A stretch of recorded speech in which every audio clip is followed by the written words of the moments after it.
So I am now gonna once I find my talk, I will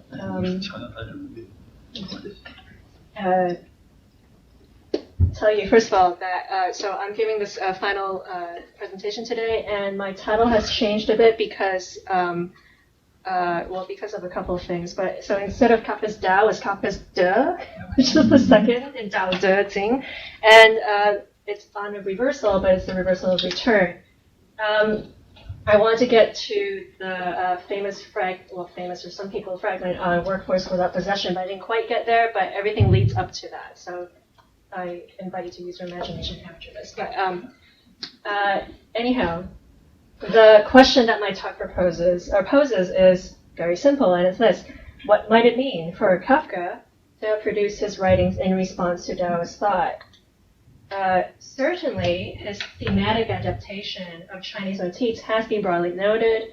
Two clusters of texts from his later period share elements that have been described as Chinese. During the construction of the Chinese Wall by Zürauer from 1917, which includes the two shorter pieces, an old manuscript and an imperial message, and a set from late 1920, which includes the denial, the raising of troops on the question of laws, and the city on the question of laws. The city coat of arms, also from late 1920, revolves around the construction of the Babylonian Tower, which also makes an appearance as an example to which the Chinese Wall is compared in the earlier story from 1917.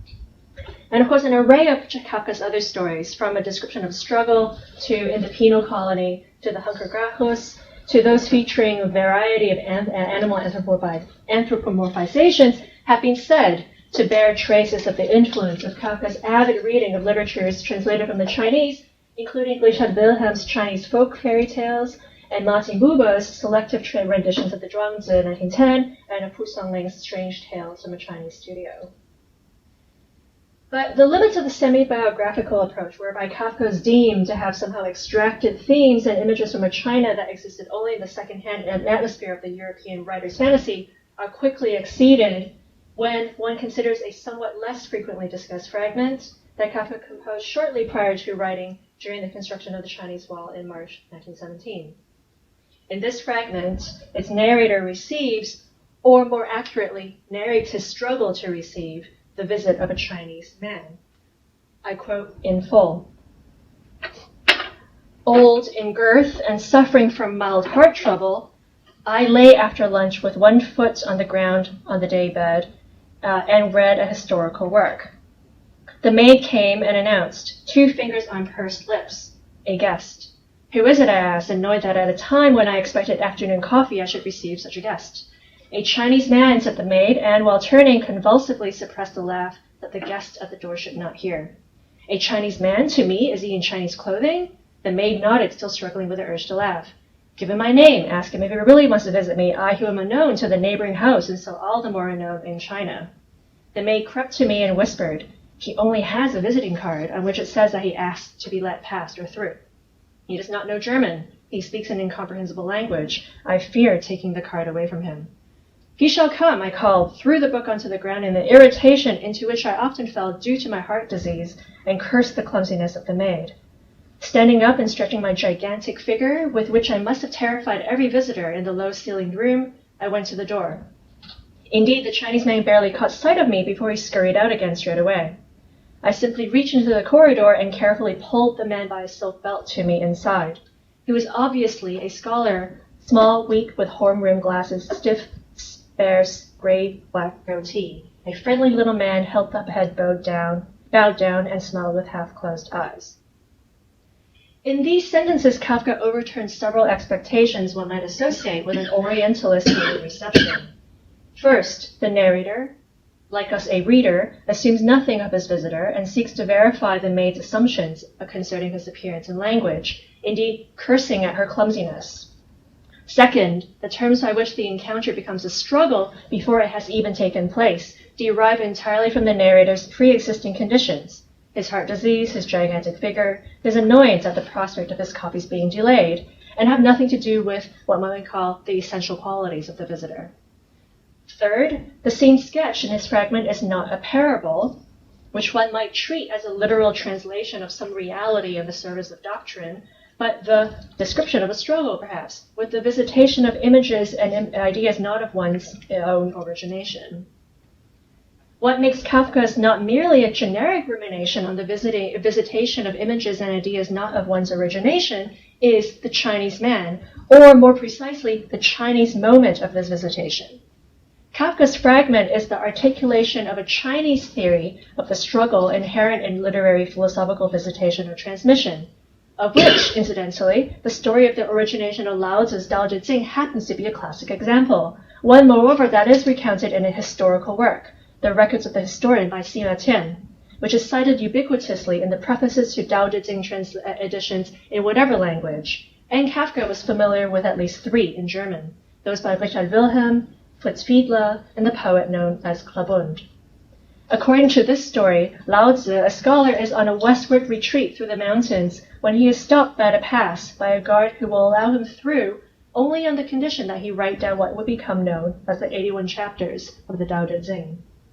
Having done this, Lao Tzu is allowed to pass and disappears, only to reappear as Kafka pictures it in the struggle beneath at his written word. On Kafka's view on writing as a struggle, there have, of course, been countless commentaries, but Kafka also reportedly commented specifically on his struggle in relation to Taoist thought. As Gustav Januch reports in his volume of Conversations with Kafka, Lao Tzu's sayings, Kafka remarked, are nuts that are hard as stones to crack. I'm fascinated by them, but the kernel remains hidden from me. I've reread them several times. I discovered that, like a little boy playing with glass marbles, I followed them from one cranny of thought to another, without in any way getting any further. In these aphoristic marbles, I only discovered the hopeless shallowness of my intellectual categories, which couldn't define or accommodate Lao Tzu's marbles. For Kafka, the struggle was specific to Daoism, for, he notes in comparison, in Confucius' Conversations, one is still on firm ground. The degree to which Kafka was immersed in Daoism is even more pronounced when he reportedly judged a specific edition of the Dao De Jing. Asked by Januch what he thought of the translation by Fritz Fiedler, which was published by Gustav Winneken, the school reformer and leader of the German youth movement, Kafka commented that Winneken and friends merely wished to escape from the grip of our machine world. They turned to nature and to humankind's most ancient intellectual heritage. They spell out transcriptions of reality from translations of ancient Chinese instead of quietly reading the original text of their own lives and responsibilities. The day before yesterday seems to them more accessible than today. Without the acknowledgement of a struggle, the transliteration of ancient Chinese thought remains at best a rejection of modernity, still paradoxically tethered to the European concern with the question of freedom in the machine age, and to its conflation of several simplistic oppositions, East-West, nature-technology, ancient-modern.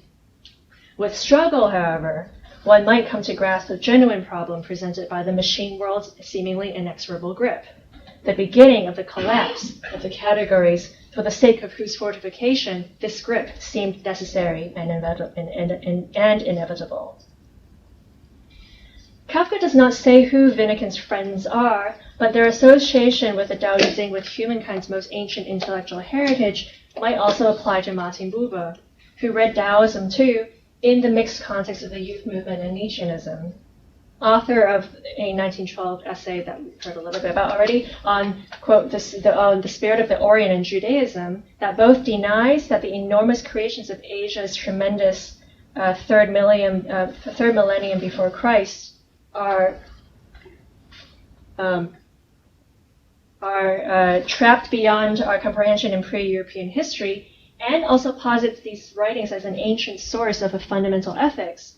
Buber had been enthusiastically endorsed by Max Brod when the latter heard Buber's addresses in 1909 and 1910 to the Bar Kochba, the Zionist student organization in Prague. Kafka, who likely read the addresses upon their publication in 1911, was less impressed with what he deemed their empty exhortations to self-redeem, though he carried on an ambivalent association with Buber and cultural Zionism alike. The ambivalence would have been apropos to Buber's essay on the Orient too. On the one hand, Buber denies that the Orient is either primitive or completed, proposing in its stead an altogether different opposition based on types, as recognizable in today's Chinese, Indian, or Jew, as in the contemporary Italian or German. The motoric Oriental, who experiences the world as limitless movement flowing through him, versus the sensoric Occidental, who observes the world in pictures.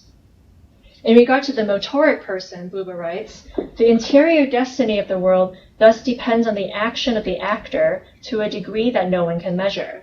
This truth is what the way of the Oriental doctrine signifies. Daoism plays a specific and prominent role in Buber's derivation of this way. He contrasts Plato's eidos to Tao, that is the path, wording, by the way, the path Bahn, wording that he borrows from Alexander Uhler, who translates the Dao de Jing's title as Die Bahn und der rechte Weg, the path, or Dao, and the right way, or De. And since the Jew is also the most evident antithesis of the Greek, so Buber, the Jew represents a living intensification of the Orient's fundamental principle of ethical action, capable of meeting the demand to realize the unified world, to do so in the right life, fulfilling life, following the right way, and to restore thereby the irreplaceable good that is the principle by which the world's unity is actively realized and which originated in Asia. Now, on the other hand, and despite Buber's presentation of the urgency of this task as an Asiatic crisis in which world history finds itself thanks to Europe's colonial imperial ambitions, he's explicit about this in the end of his essay, in this address, Buber advocates for Judaism's return to its rootedness in the ground of its homeland. Buber's conception of this return is, firstly, a means to argue that Jews are originally not a nomadic people, but have ancient roots in agrarian custom that was only later distorted during their exile in the West. But therefore, return can recover a Jewish Oriental form of productivity that, unlike its Occidental counterpart, is not fixated on work, but is limitless because it comprises a spiritual struggle to decide whether or not to answer the imminent demand of the right way, always already embedded in the foundation of creation. The emphasis on decision as deed being unique to Judaism, return is thus a specifically Jewish mystical intensification of the fundamental principle, and accordingly, Buber retrieves this term from the lexicon of the Talmud, teshuvah, which he translates as umkehr, the tiny thing at the very bottom, umkehr. Umkehr can mean reversal, but is used exclusively by Buber to mean return, the positive deed that restores to the world its unity on behalf of the Asiatic principle of following the way. But this subsumes the Taoist principle of De, or right way, under umkehr, or return, and it transliterates both way and return as parables for the same ethical category, the decision as positive deed, in a doctrine concerning the renewal of reality that, moreover, ultimately leaves unquestioned the terms of the renewal, the constitution of a Jewish-Chinese space, mutually opposed to the Occident, and the returning nature of the positive deed that is begotten by workless struggle. That Kafka was wary of Buber's transliterative tendency is hinted when, upon being invited by Buber to publish 2 stories in his journal Der Jude under the heading Parables or Gleichnisse, Kafka denied that his stories were parables at all. Buber, by contrast, described the Drangte as Gleichnisse, parables, writing in his afterword that the parable is the installation of the absolute into the world of things. Even the story of Lao Tzu's words, the most absent of parable, is a parable of that very absence. Sima Qian's story of the Tao Te Ching's origination, for Buber, is both an account of Lao Tzu's going into hiddenness or Verborgenheit, and the truth of what Lao Tzu himself says in the Tao Te Ching concerning the sage's lack of need for speech. If Zhuangzi needs hiddenness, then, to bring doctrine to life after the fact of Lao Tzu, it is in the form of parables, also, that enact the world, and in doing so make it knowable in the first instance. Whose deed, that is the parable's deed, that is in which the cognition of the perfected world lies, is assimilable to the category of that limitless productivity in return. On the passage between parable and reality, though, Kafka had perhaps this to add. Were you to follow the parable, he writes in a text from 1922, you would yourself become a parable and already be free from your daily toil. Perhaps a reference to his Buba's workless struggle. You will have won, but only in reality. In the parable, you will have lost. For instance, what one has lost in translation. There is a character that means hiddenness, but it is not what Buba translates as verborgen in the Zhuangzi, nor as hidden, concealed, or obscure in all of the English editions that Buba based his translation on. Nor is it what Buba, following Victor von Strauss's quotation of Sima Qian's origination story in his preface to the Daoism, describes as Laozi's going to hiddenness or verborgenheit. This other character, of which none of the above was a translation, is Xuan, and it makes a myriad of appearances in the Zhuangzi, all of which are more or less consistently translated by James Legge as mysterious, and when paired to form the word xuande, mysterious quality. In the Dao De Jing, xuan is also rendered consistently into English as mysterious, but in the German, ula, previously mentioned, it translates the xuande in paragraph 65 as rechter Weg, so right way. Victor von Strauss gives xuan as tief and xuande as tiefe Tugend, deep virtue. And Richard Wilhelm translates the xuan in 1556 as verborgen, and xuande in 65 as verborgenes Leben, hidden life. So the first thing to say about all this is that the Taoist Verborgenheit, specifically in the German, is evidently distinct from Laozi's biography and also from Zhuangzi's apostolic narration. The second thing that can be gleaned from a comparison of Wilhelm's and Ula's paragraph 65. Chapter 65. Just gonna, I guess, yeah, it's gonna be just a few bits, so this would make sense to read the whole thing. So these are meant to say the same thing, okay? And they're both my translation from the German, my very literal translation of the German. So this is meant to say the same thing in Chinese, but they're actually from the German. Anyway, so the Wilhelm. Those who were competent in olden days in ruling according to sense, which is Wilhelm's translation of Tao, did this not through the enlightenment of the people, but rather by keeping the people foolish. That the people are difficult to lead comes from the fact that they know too much. Thus, whoever leads the state through knowing is the robber of the state. Whoever does not lead the state through knowing is the good fortune of the state. Whoever knows these two things has an ideal. To always recognize this ideal as hidden life, and the word life, Leben, is what Wilhelm translates as. Hidden life, that's Suende, right, is deep, far-reaching, other than all things, but ultimately brings about bewirkt, the great success. Now, same thing again in my English version of another German. The ancients recognized the path, the Bahn is now Dao, did not educate the many, held the many in ignorance. Educated rabble is difficult to steer. To steer the state with cleverness is disaster. To steer the state by appearing to be dumb is salvation. To apply such an axiom is called being an exemplary. To realize such a goal is called being in the right way, rechter Weg, and that's the Schwende, right? Right way, deep, mysterious, distant. In you turns all living things. Through you is equilibrium of worlds.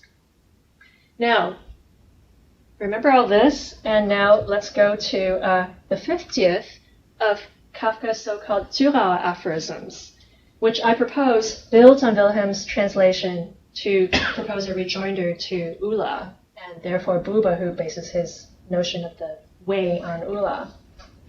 Aphorism 50. The human being cannot live without an enduring trust in something indestructible in himself, though both the indestructible and the trust in it can remain enduringly hidden from him. One of the possibilities of expressing this remaining hidden, verborgen bleiben, is the belief in a personal God. Okay? Now, back to this for a second. In Ula's version, the path to world equilibrium steers the rabble away from the kind of knowledge that consists merely in judgments about all sorts, and towards appearing dumb. an aesthetic solution perhaps aligned with Buber's hiddenness, which, once realized, puts one on the right way back to equilibrium. Cleverness is a detour from the self-returning movement of all things. In Wilhelm's version, ruling with sense means leading the state through something other than knowing and other than people's enlightenment, albeit by someone who does know at least that much and leads by ideal, the recognition of which, that is, the knowledge that not leading through enlightenment is good sense, constitutes hidden life, an existence that is so deep it cannot be known, does not speak what it knows, and is therefore other than all things, yet brings about a consequence. The fortunate state is a hidden, if you will, reversal of its hiddenness. Kafka's version asks, if this is what Lao Tzu meant by hidden life, then Verborgenheit surely excludes the possibility of a self-returning movement of the world following the right way for one and all, since hidden life keeps itself other than all things, and only actualizes in the world by reversing its hiddenness to bring about the fortunate state. Now, suppose that human life needs to believe in the existence of a right way that is indestructible in it because it is self-perpetuating. In Aphorisms 69, Kafka calls the indestructible something that one believes one need not strive towards, and because it is simultaneously common to one and all. In Aphorism 7071, the indestructible is called the indivisible connection among people par excellence. Now, would this right way then not have to hide its indestructibility, its self-returning movement, its commonality with all, and be hidden life in order to realize the fortunate state? Is there not a moment of being other than all things that precedes the decision, a moment of knowing, of possessing an ideal? But if the decision rests on this moment of otherness to all things, would the indestructible not need to remain hidden, not just for the moment of decision, but enduringly, for decisions not only to arise, but to be believed in? Kafka's Aphorism 74 sums up this quandary. If that which is supposed to be destroyed in paradise was destructible, then it would not be decisive. If it was indestructible, however, then we live in a false belief. Aphorism 50 takes the question a step further. There is a need for the indestructible to remain hidden, for the sake not of mere life, but of right life, de, or right way in Ula's translation. And one possible way in which this gets expressed is in the belief in a personal God, the God of the ideologue, the God of work. For Kafka, the right life that Buber calls right way is a remaining hidden, an enduring decisiveness, which in turn is a reversal of hidden life into remaining hidden. Instead of a genuine struggle, there is a hidden leader leading by ideal. There is also, therefore, a concept of work that remains hidden in the center of what Buber calls the workless struggle, a bewirken, or bringing about, that is ceaseless yet ceaselessly producing nothing but being, a being that has nothing but being and continues to be without having anything but this being, and yet hides the production of being without possession behind a notion of the imminent demand. Kafka's Aphorism 108 captures this subterfuge. But then he returned to his work, as if nothing had happened. He writes, is a remark that seems familiar to us as a scene of return to a status quo that perhaps never existed, and indeed belies the work that Wilhelm, in his translation of chapter 10, identifies with the essential operation of Swende, here translated as secret life, Geheimes Leben. Quote, to produce and nourish, to produce and not to possess, to work but not to keep, to increase but not to control. This is secret life. Of the many things that could be said about this passage and the other aphorisms in which Kafka further develops his concept of being without an intention with having or possessing, I will simply say this. For Kafka, producing without possessing is the concept of work that is hidden under the auspices of a status quo maintained by hidden life. Without this hiding, the concept would not hold. But therefore, the confrontation of what Kafka calls return to work, with the return Buber understood as workless struggle, demonstrates the insufficiency of the category of work as that which produces something other than more of itself to forestall its own collapse, whether as Werk in Buber, Wirken in Wilhelm's German, or Arbeit in Kafka. It also indexes the collapse of the category of a limitless productivity, supposedly grounded in immanent demand, which after all is finite. The need for expansion, after all, underpins what Buber's called the Asiatic crisis. Finally, the category of a continuous and exclusively agrarian Jewish-Chinese space seems here to give way to sites of incursion by the modern machinic, and so to the modification of how one understands and organizes work under this Asiatic modernity. But since I am out of time, I will leave the last word to Kafka, who has this to say in his aphorism number 5. From a certain point on, there is no longer any return. This point is to be reached. Thanks.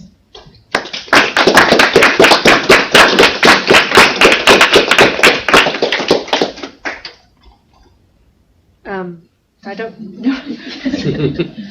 Questions, yeah. I just want to quickly mention the terminology xuan. I think I checked some some etymologies, and the earliest calligraphy of this word is basically an A shape. So it's kind of like an 8. Oh. 8 shape. Yeah. So basically it's kind of like there are 2 lines, one is red, one is black. Mm-hmm. So the reverse turned into the front, and front turned into the reverse. So it's kind of like, maybe I would say a better translation, I think, would be just reversal. That's interesting. So so basically if in that terms you can say, for example, like the 65, 65. So basically, it's basically saying which 65? Version. I mean the Chinese the original text is basically saying like it's really hard to rule people because people have too much intellect. Yeah. So the only reversed ethics or reversed virtue to rule people is to abandon your intellect. Otherwise, you're using too much intellect to evoke more cunningness of people and stuff. So I think that's what I get, maybe. And also, I mean, at the very beginning, it says about xuan as in xuan er you xuan. So I would say reversal after another, and which is a door towards all subtleties. It's kind of, I think xuan is very related to practical philosophy in terms of its subtleties and reversals. That's what I think.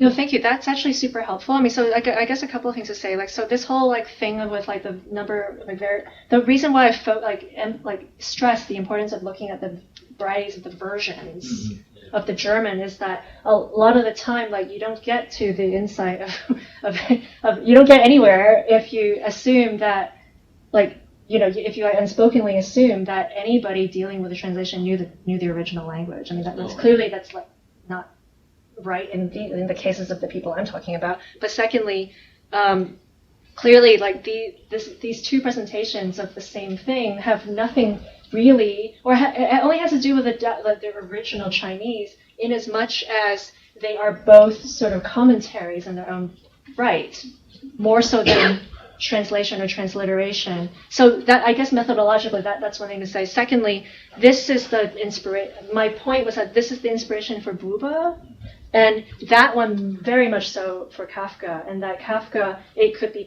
one might possibly read sort of like a rejoinder to Buber through Kafka's use of, that terminology from that version, which is related, but also sort of one would have to draw the relation more specifically to the translation, and back to the original Chinese, but starting from that point of view of this is the this is, the interpretive framework that one would, I think, have to pursue in order to like figure out exactly what Kafka is doing with Daoism, what Kafka is doing when reading Buber on Daoism, and not simply assuming that they're actually thinking about the same Chinese concept. But what you right, so that's important, because then otherwise we're all just talking about Orientalism again. Otherwise, it's just a whole mishmash of like non-Chinese people talking about these things that you know actually nothing about, right? I mean, that's too fast. They're not nothing, but it's like, there's a very specific kind of thing that they're doing, right?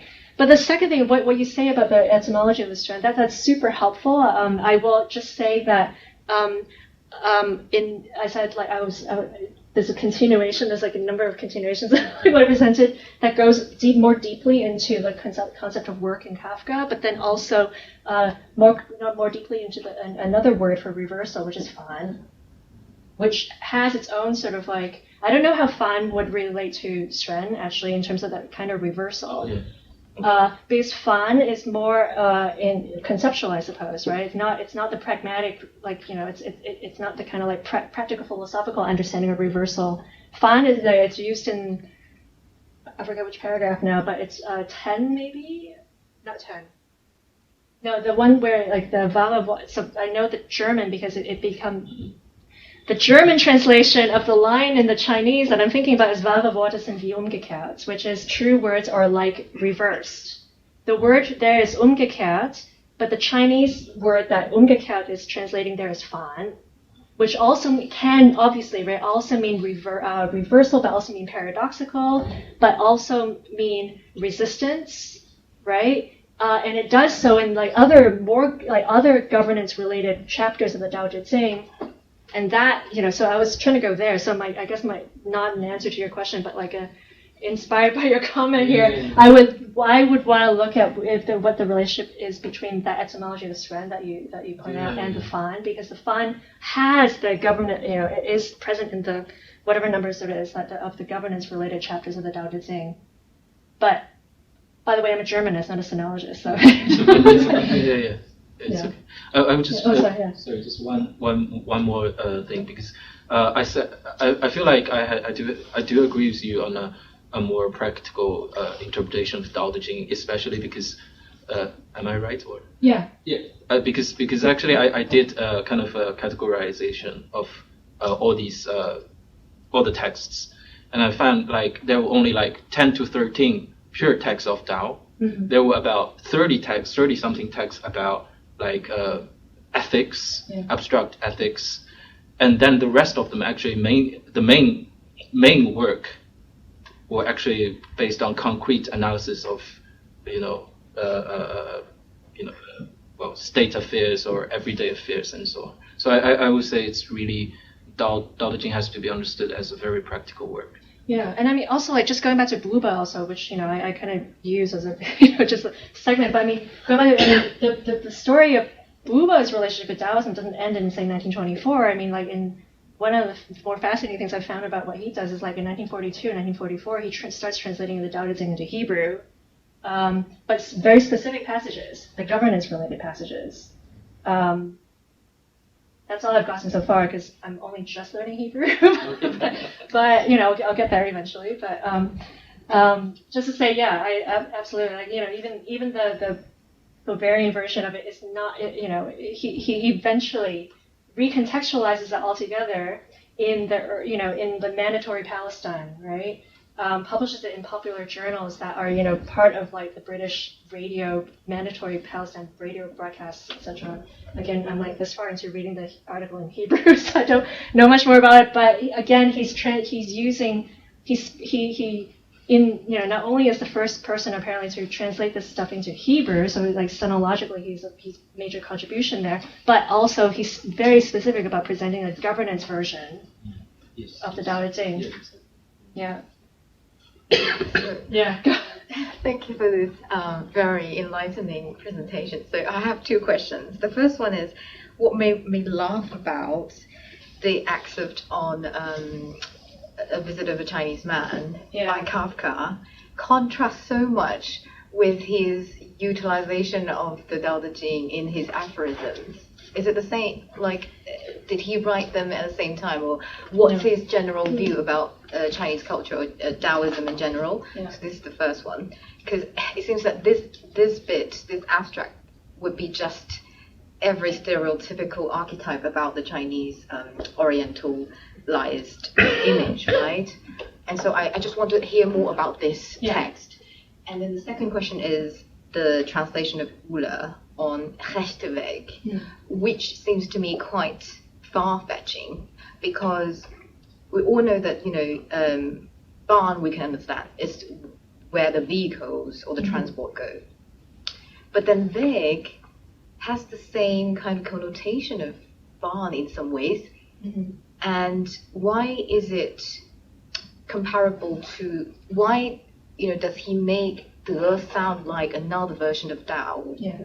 And what's the relationship or hierarchy between the two? Because it seems that Rechte is the richtige. Yeah. So it seems that there is a right way and there's a wrong way, which is actually counterintuitive for a Taoist, which Tao should be supposed to go beyond that dualism.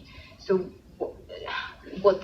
is there any account for that kind of translation at all? Because it seems to me that would be a very mistaken translation. So just the second question first, which I think is fantastic, because so first of all, it just struck me that it clarifies something in Buber. So I have no idea why he translated it in this way. Also, fun fact, Ula might not have existed as a real person. He might have also made up this tribe of Redbeards somewhere. So anyway, this person, no persona, is very fascinating. This whole document is a very fascinating document of some somebody who made up a tribe of Redbeards. Okay, but anyway, I think basically Russian tribes invading China. That's what it means. With this translation, so again, I don't know that, but what you point to, as this bizarre sort of insinuation of a dualism where none belongs in the assimilation of the Dao with the Da, right, might actually explain something that Buber himself doesn't pick up on, because Buber uses this, and he just says way, Da. Right way is Shrenda, by the way, so the rightness of it is the Shren, which is also neither here nor there in terms of what the word Shren means, but the right way is the Shrenda. The way itself is the Da. So there's a Shrenda and there's a non-Shrenda, whatever, right? There's a way and there's a mysterious way and there's a non-mysterious way, but it amounts to the same thing, right? It's this kind of inserting dualism in this setup of this particular translation. And what it points to is by Buber is basically adopting this as the principle, as the foundationals. I mean, he prioritizes that above the, in his essay on the Orient, above all, to define the kind of Asiatic principle to which then he assimilates, or then he also subsumes under Umkehr, the Zhishua, right? But that he does that maybe belies something of a hidden dualism that he himself hasn't really reconciled with by thinking that there is a difference between the principle and the application thereof. He says, I think he differentiates, I'm looking at Agathos, he distinguishes, right, between the principle and sort of the application thereof, at least in his wording of it. And perhaps this is where the struggle for for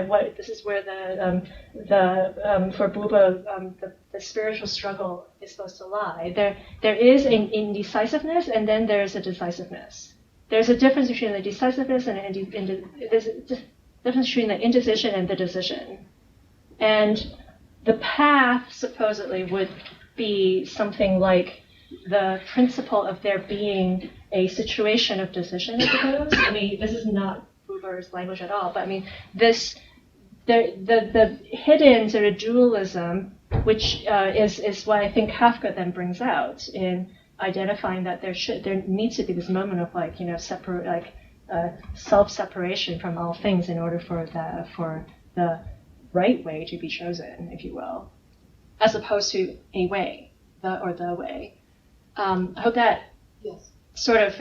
In terms of the other question, so my point. So I probably wasn't very clear about this myself when I was presenting it, but my very point of this is that it destroys all of those like stereotypes. I think this is a narration of a scene that is like anti-Orientalist.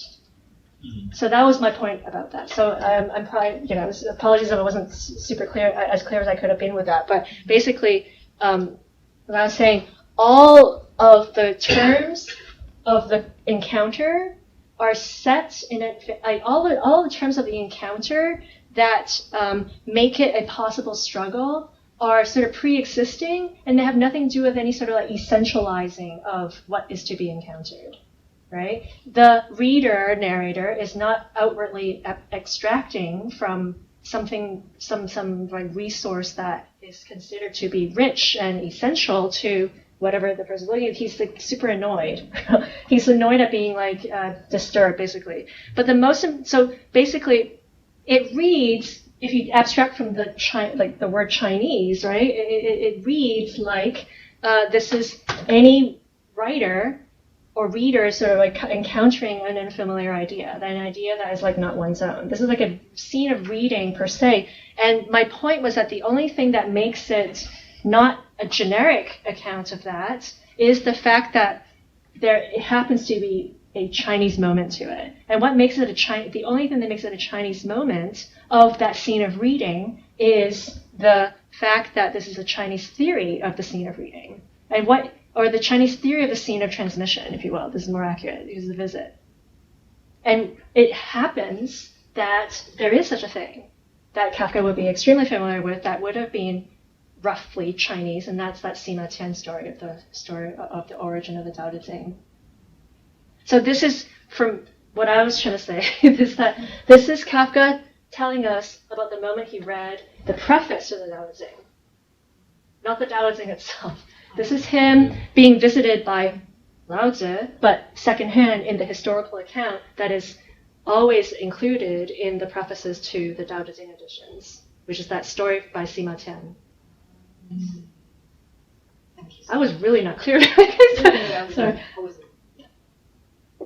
Yeah.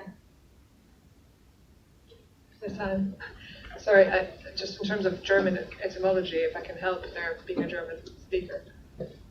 There's a subtle difference maybe between Bahn and Weg, which might be that etymology-wise, Bahn actually is derived from battlefield as Indo-European. It's something that's pre-paved. It's like a track.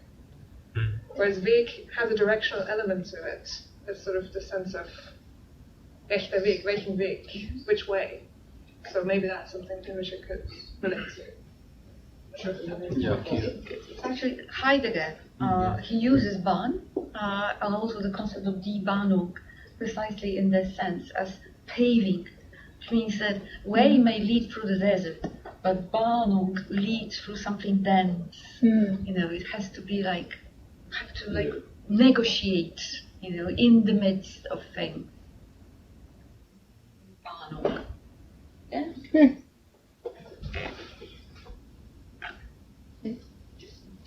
I was going to say about the visitor. He said really is anti-Orientalist, and you described him as being, the reader as being annoyed. And it's interesting, it says annoyed or irritated. It's interesting whether that would be, could there be certain emotions that could mark an anti-Orientalist tone? Because I'd say fascination could be Orientalist, but something that's construed in a certain way as other, but maybe to be annoyed or irritated is bringing it something, it can't be fully other in that sense, if you can be annoyed or irritated. I don't know, it'd be interesting to trace Orientalist portrayals of affects and whether annoyance or irritation would not be one of them. I don't know, possibly. Possibly, yeah. Yeah, thanks. No, I mean, that's, it's usually fascination, some element of eroticism, usually. Fear, maybe, or something. Yeah. But right. Whereas irritation is neither. really good or really bad at something. Yeah, he's just annoyed that he's not going to get his coffee, which is not the persona of the Orientalist, I guess. So what Kafka tries to say behind this narrative? What's he trying to say with this? Yeah, any more profound meaning behind this narrative? Well, I mean, so it's, first of all, it's unfinished, so we don't know what he's going to say after this, but then also what I was taking from it was that this is setting up the scene of, reading Daoism, right? Reading like anything reading like the scene of an encounter of ideas from China and like what that's supposed to, what kind of a struggle exactly that is supposed to entail, such that you don't. Kafka is describing for us, I think, a theory of how to read Kafka's own works, where he thinks or like deals with themes that concern China, or in the aphorisms then with modernity. So it's like a theory of how to read Kafka by Kafka. Kind of. If I could follow back up again, just quick with this, I wonder if you're reading this as anti-Orientalist, and we could maybe, from what you said about Kafka vis-a-vis Buber, Kafka might see Buber as orientalizing in various ways. Are there, if we're thinking historically, what examples are there of writers? Is Kafka the first anti-Orientalist writer? The person who's trying to subvert the Orientalist fascination by making it more mundane. He has to be aware of that Western tendency of orientalizing and then kind of to subvert it in this type of way. Are there other examples before Kafka or around the same time of doing something like that? Kafka's fairly sui generis in my experience. Not necessarily through parables, but it's just that basic attitude of being aware of the orientalizing and then trying to kind of... Yeah. Having approached this particular talk as a literary scholar, it doesn't really, not that decisive, right? Yeah. On the other hand, I can say it's not clear that there are not moments like this that are unconsciously embedded in any reading. Like we were talking just now about Rosenzweig. Possibly he was trying so hard to be stereotypical. Right, that could be. And he's suppressing the moments of interesting eruptions of stuff that doesn't quite fit into his orientalizing categories otherwise. But there are markers of that in The Star, for example.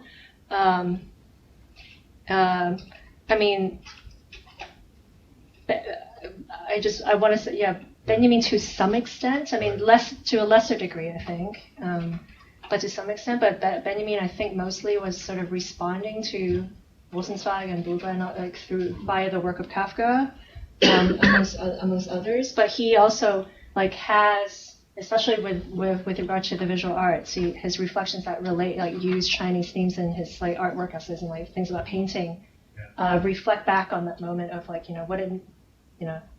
it means to really encounter this and unpick it in a way that's that problematizes one's own situation of looking in that case.